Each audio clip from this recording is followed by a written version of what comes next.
はい、松葉狩りですけど、ビデオ自体は撮ってないのでないんですが、この、黒松対である五葉松ということで、多分宮島とか大阪松とかそういう類の品種のことを言ってるんだと思うんですけど、それに関しては春特に松葉を刈る必要はないので、あんまり春先にですね、新芽の先を触っちゃうと、どうしても葉先が茶色くなっちゃうんで、その年の新芽がダメになっちゃうんで、今ちょうどこの時期なんかポンポンってやると粉というか袴が落ちてくるんですね。この袴が落ちてくるぐらいまでは、芽は触らない方がいいと思います。でこの袴が落ちてきて落ちきったぐらいですねから、去年の葉っぱとか一昨年の葉っぱとかはもう切ったりとか、抜いたりとかっていうのは作業しても問題はないですね。なので春というよりかは秋口、夏過ぎから秋口にかけての松葉狩りになるのかなと思います。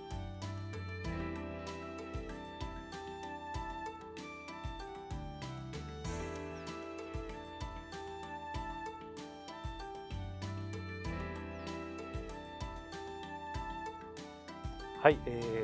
ケヤキのほうき立ちにする方法なんですけど、ケヤキ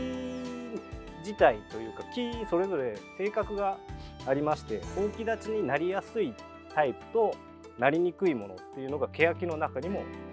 あります。で、これちょっと種類違うんですけど、でほうき立ちともまたちょっと違うんですけど、要は一本の幹からですね、綺麗にほうきのようにバーッと芽が出てくるのがほうき立ちっていう樹形になるんですけど、要はこの幹の部分からは芽が出ずに、その頭から何本も何本も出てくるような小のものでしたらほうき立ちに仕立てることができます。でよく言われるのは未生で作るとだいたい100本に1本ぐらいしかこのほうき立ちになる小はないというふうに言われています。でもしお持ちの木がそのほうき立ちになりうる樹種であれば、冬の間ですね、葉っぱが全部なくなってる時期にこういう感じで出てる枝をこれくくります。で一冬これで置いといてあげると、翌年そのほうき立ちの状態で広がるような感じに仕立っていくっていう感じで、ギュッと冬の間ですね、春先やってると芽込んじゃうんでどうしてもダメになっちゃうから、冬のその葉っぱがない状態の時に上の方でパーッと幹をとか枝をまとめて置いておくっていう方法はあります。もうくくる方法ですけど、よく使われるのは麻紐なんかの自然のやつとかですね。全然そのビニール紐とかあまり太すぎなければ木に負担はかからないので、思いっきりギュッてやるよりかはまとまればいいので柔らかめに結べる、紐状のものであれば何でも大丈夫です。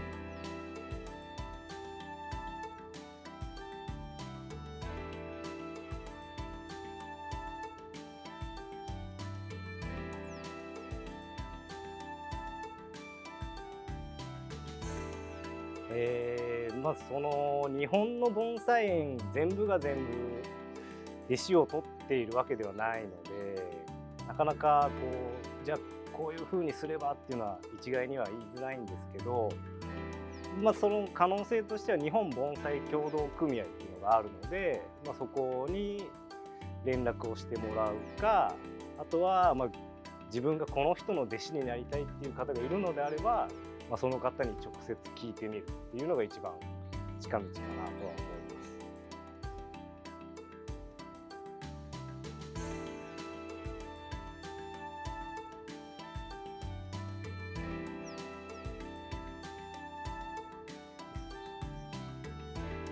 す。はい、木の負担考えたらそのやり方はすごくいいと思います。でやっぱり大きく幹に針金をかけて大きく曲げるってことは木にとってやっぱり負担もあるので、その年は、枝かけずに翌年かけてっていうやり方が間違いはないのかなとは思います。ただやっぱりどうしても時間がかかったりとか、早く仕立てたいっていう気持ちがあるとは思うので、そういう時はね無理せず一度にかけても問題はないのかなと思います。ただやっぱり一度にかけると木にとっての負担があるので、その辺はちょっと木との相談にはなるので、その辺考慮しながらちょっとずつ自分のやり方を見つけていけばいいのかなと思います。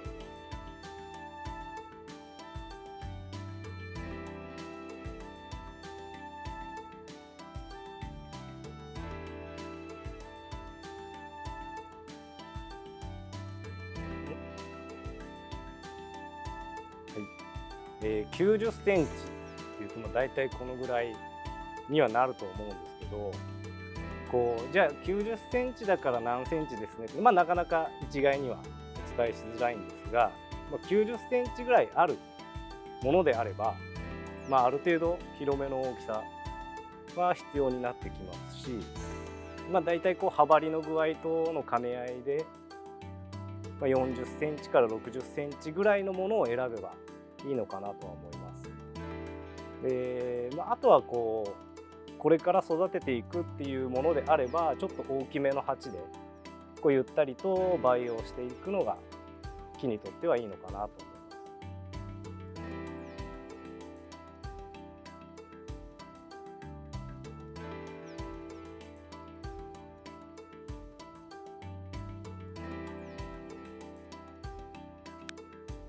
はい、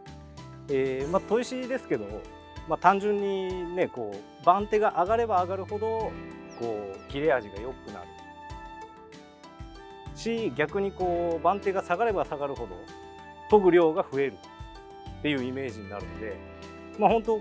切れ味が悪くなってそれを改善したいだけっていうのであれば、もう320の細かい番手であと研いであげればいいですし、やっぱ作業していくにあたってハサミも刃こぼれしたり欠けたりしてくるので、それを解消するっていうんであれば240とかもっと粗い番手で粗研ぎしてから最終320で仕上げるっていうのがいいかなとは思います。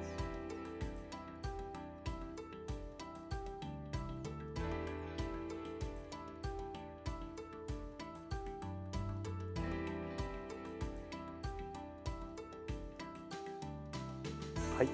心拍は赤玉土がに対して形石を1で配合した土が一番いいと思います。で、心拍自体乾燥した土地に自生しやすいんで、形石がないようであれば桐生とかをちょっと多めに、ちょっと乾くような感じの土が一番いいかなと思います。それ以外にもね雑木だったらこういうふうに赤玉と桐生を2対1とか、場所によっては3対1ぐらいで配合したものですとか、あとは木のサイズですね。もう小さいものだったら赤玉単体の細粒とかで全然十分ですので、それは大きさと樹種とに合わせて、あとはそれぞれの生育環境によっても変わると思うので、その辺はちょっと自分なりに試行錯誤しながらやってもいいのかなとは思います。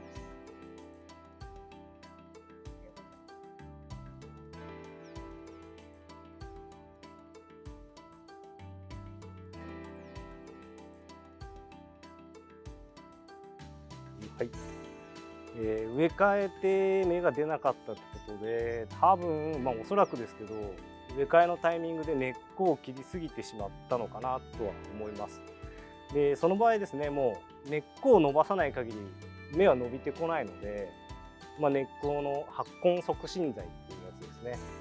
ねを使っていただければいいのかなと思います。で、一応日本ではこれちょっと販売はしてないんですけど、このメネデールっていうやつを使ったりはしますね。弱った状態でねあんまりバシャバシャ水今までと同じようにかけちゃうと根腐れする可能性もあるんで、ちょっと様子見ながらにはなるとは思いますけど、ょっといい感じにこう乾いたら水をかけるっていうような感じで、そのタイミングで、そのメネデールも極端に上げすぎてすぐすぐ発根するわけじゃないので、こう本当にじっくり様子を見ながらやっていってあげてください。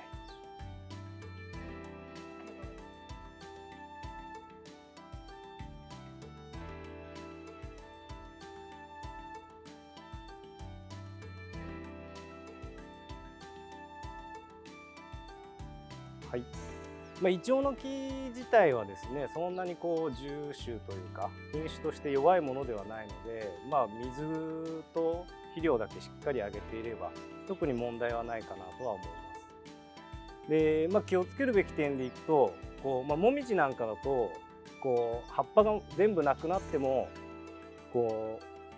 う目当たりするんですよね。こう節の部分目当たりしてくるんですけど、イチョウはそこまで強くないのであんまり切り込まないようにだけ気をつけてもらって、で切る時にこう外に向かってる芽を残すような